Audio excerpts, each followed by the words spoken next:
Assalamualaikum warahmatullahi wabarakatuh. Om Swastiastu, Nama Budaya, dan salam kebajikan untuk kita semua.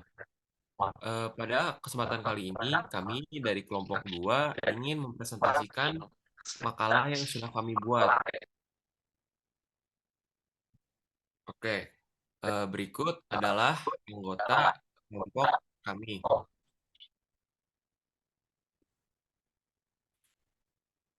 Pada makalah kali ini berisikan 3 bab yang berisikan bab pertama yaitu ada pendahuluan yang akan dijelaskan oleh teman saya dan bab kedua ada tinjauan pustaka, bab 3 juga ada metode penelitian dan masing-masingnya akan dijelaskan oleh rekan-rekan saya.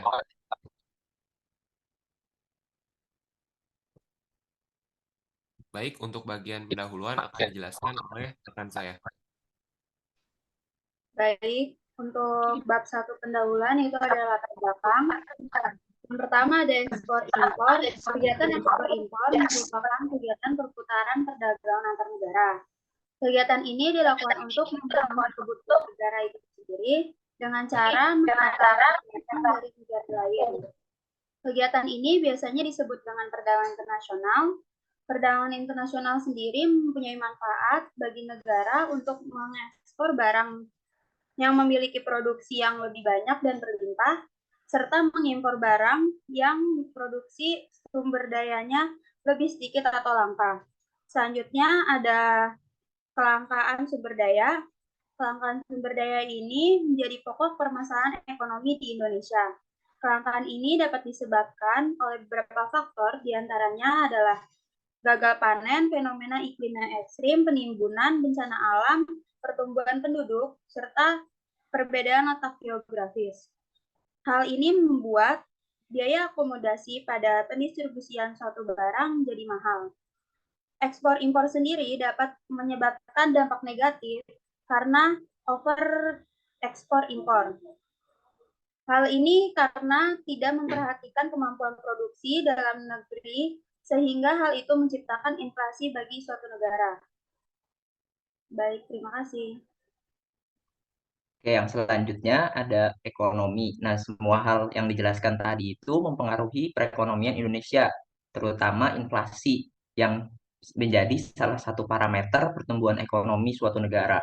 Inflasi sebuah negara itu dipengaruhi oleh pendapatan negara dari investasi, kegiatan ekspor impor yang memberikan devisa kepada negara, memberikan kontribusi kepada tingkat inflasi. Pada awal Januari 2024, kegiatan ekspor dan impor Indonesia mencapai 20,52 miliar US dollar. Hal ini turun daripada Desember 2023 8,34% jika dibandingkan dengan Desember 2023. Oke, dengan penjabaran ini, penulis melakukan penelitian dengan berjudul Analisis Pengaruh Ekspor Impor Terhadap Peningkatan Ekonomi Indonesia.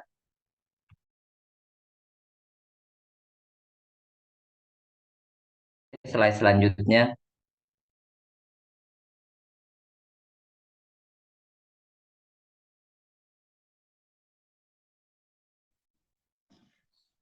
Pada penelitian ini terdapat 3 rumusan masalah. Yang pertama, bagaimana jenis komoditas yang dijadikan nilai ekspor impor di Indonesia. Yang kedua, bagaimana faktor-faktor yang mempengaruhi nilai ekspor dan impor pada perekonomian di Indonesia. Dan yang ketiga, bagaimana pengaruh nilai ekspor dan impor bagi perekonomian di Indonesia. Dan penelitian ini memiliki 3 tujuan, yaitu yang pertama, mengetahui komoditas yang dijadikan nilai ekspor impor di Indonesia.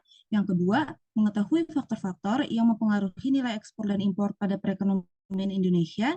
Dan yang ketiga, mengetahui pengaruh nilai ekspor dan impor bagi perekonomian di Indonesia.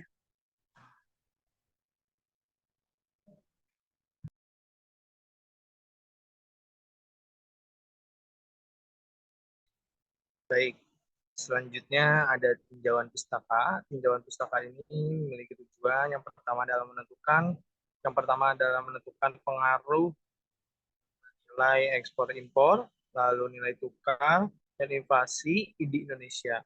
Dengan hasilnya adalah impor dan inflasi Indonesia signifikan, lalu ekspor dan nilai tukar tidak signifikan. Mengapa? Kemudian ada tujuannya dari menganalisis pengaruh perdagangan internasional terhadap perekonomian Indonesia, hasilnya dampaknya sangat signifikan. Mengapa demikian?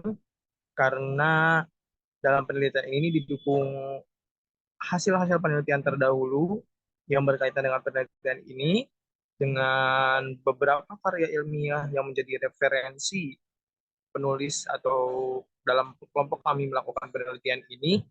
Di antaranya adalah penelitian yang dipakai sebagai bahan kajian yang berkaitan dengan penelitian ini dilakukan oleh Natasha Wulandevinda, Ridwan Julio Fitra, dan Emi Febrina Harahap pada tahun 2023, Fakultas Ekonomi dan Bisnis Departemen Ekonomi Pembangunan Universitas Bung Hatta dengan judul Analisis Ekspor Impor Nilai Tukar dan Inflasi Terhadap Produk Domestik Bruto Indonesia, dengan tujuan penelitian yang dilakukan oleh Natasha, Mulan, dan Ridwan serta Erni, yakni menentukan pengaruh ekspor impor nilai tukar dan inflasi terhadap produk domestik bruto Indonesia. Dalam penelitiannya menunjukkan bahwa variabel impor dan inflasi berpengaruh signifikan terhadap PDB Indonesia. Sedangkan pengaruh ekspor dan impor ekspor dan nilai tukar tidak terlalu signifikan. Kemudian dikuatkan kembali dengan penelitian Gebi Citra Ananda dan Helman pada tahun 2023, Universitas Pembangunan Pancabudi dan Universitas Prima Indonesia yang berjudul Pengaruh Perdagangan Internasional Terhadap Pertumbuhan Ekonomi. Dengan tujuan penelitiannya yakni menganalisis pengaruh perdagangan internasional terhadap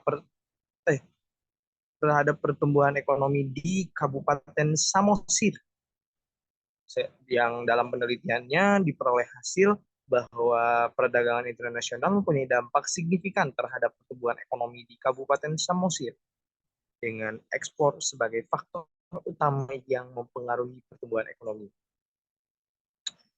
Kemudian di sisi lain, Anissa Vini Fitria, Dian Septi Purwani, dan Istining Rahmadani pada tahun 2023 pula di Universitas Duta Bangsa Surakarta yang berjudul Analisis Kinerja Ekspor Komoditas Karet Indonesia, memiliki dengan tujuan yakni menganalisis kinerja ekspor karet Indonesia, menyatakan bahwa karet merupakan komoditas perkebunan penting dalam perekonomian Indonesia, berperan sebagai devisa dan pendorong pertumbuhan ekonomi.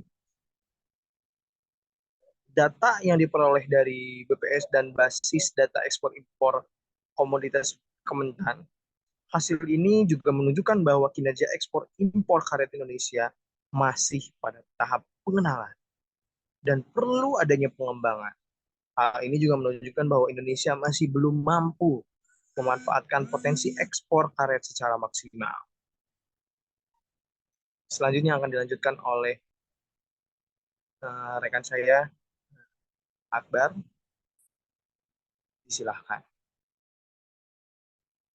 Referensi keempat dari penelitian kami adalah penelitian dari Ashraf Effendi Batubara, Muhammad Faisal Yahya, Sultan Rashi Enasya, dan Purnama Ramadhani Silahi tahun 2023, Universitas Islam Negeri Sumatera Utara yang berjudul Analisis Ekspor Impor Kelapa Sawit Indonesia dalam meningkatkan pertumbuhan ekonomi.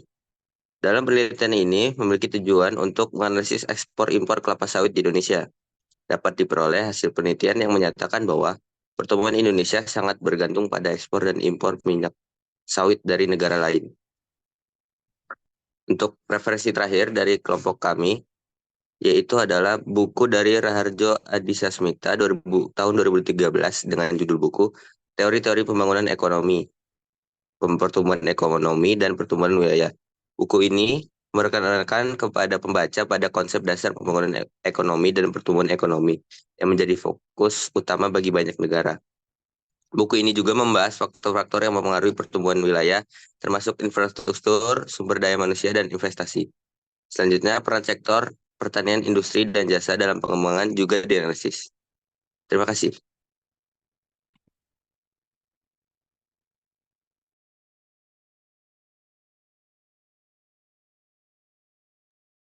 Pada bab ini Bab 3 yaitu metodologi penelitian terdiri dari 8 subjek yang masing-masingnya akan dijelaskan oleh saya dan rekan saya.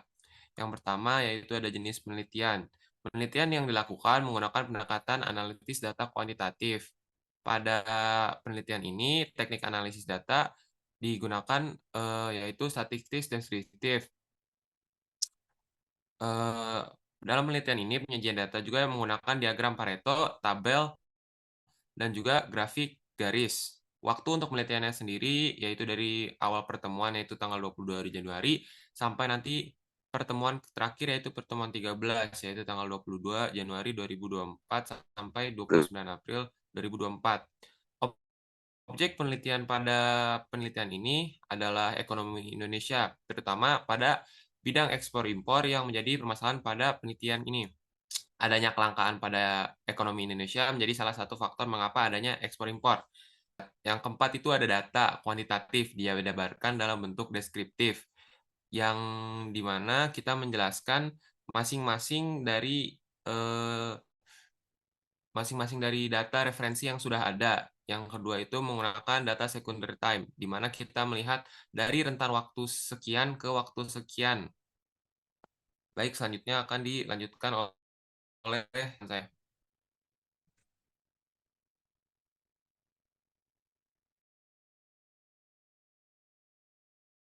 Oke, jadi yang kelima adalah validitas data. Validitas data merupakan derajat ketepatan dan kebenaran data yang digunakan dalam penelitian. Data yang valid akan menghasilkan penelitian yang akurat dan dapat diaplikasikan ke banyak hal. Dalam penelitian ini, validitas data menggunakan data dari sumber literatur resmi, yaitu dari Bank Indonesia, yang mana merupakan lembaga resmi dan kredibel dalam menyediakan data-data tentang ekonomi, khususnya tentang ekspor dan impor. Jadi berdasarkan bukti-bukti tersebut dapat disimpulkan bahwa validitas data yang digunakan dalam penelitian ini adalah valid dan akurat. Lalu yang keenam adalah reliabilitas data. Reliabilitas data adalah tingkat kepercayaan hasil pengukuran. Salah satu ciri instrumen yang baik adalah memiliki tingkat reliabilitas yang tinggi. Suatu tes dikatakan reliable jika menghasilkan hasil yang sama atau tidak memiliki perubahan yang signifikan dalam jangka waktu yang berbeda. Dalam penelitian ini, reliabilitas data dipastikan dengan mencari berbagai referensi yang sama dalam meneliti topik yang sama, namun waktunya berbeda. Sekian dari saya. Teman-teman, untuk selanjutnya dilanjutkan oleh saya, yaitu manajemen data dan metode analisis. Sebelumnya saya minta maaf karena tidak bisa on-cam karena jaringan saya tidak stabil. Untuk yang ketujuh yaitu manajemen data. Pada penelitian kami di manajemen data ini kami melakukan pendekatan secara kuantitatif dan memakai data sekunder. Pada penelitian ini alat atau software yang digunakan untuk mengolah data tersebut yaitu Microsoft Excel. Kenapa Microsoft Excel? Karena dalam software ini memberikan kemudahan bagi kita untuk mengolah data tersebut. Gitu teman-teman. Dan untuk yang ke-8 yaitu metode analisis. Dalam metode analisis ini kelompok kami melakukan data kuantitatif juga dan dengan metode deskriptif. Kalau metode deskriptif ini tadi sudah dijelaskan juga oleh teman saya di Wayan, begitu. Dan dalam ini penelitian kuantitatif ini menekankan analisis pada data-data numerik yang telah tersedia dari berbagai sumber yang diolah dengan metode statistik, gitu teman-teman. Sumbernya itu dari website Bank Indonesia yang udah resmi gitu. Mungkin dari saya sekian, saya kembalikan kepada moderator. Mungkin setelah kami mempresentasikan, ada teman-teman yang masih ingin bertanya atau penasaran atau kurang jelas dari penjelasan kami, teman-teman bisa bertanya pada hari Senin nanti ya.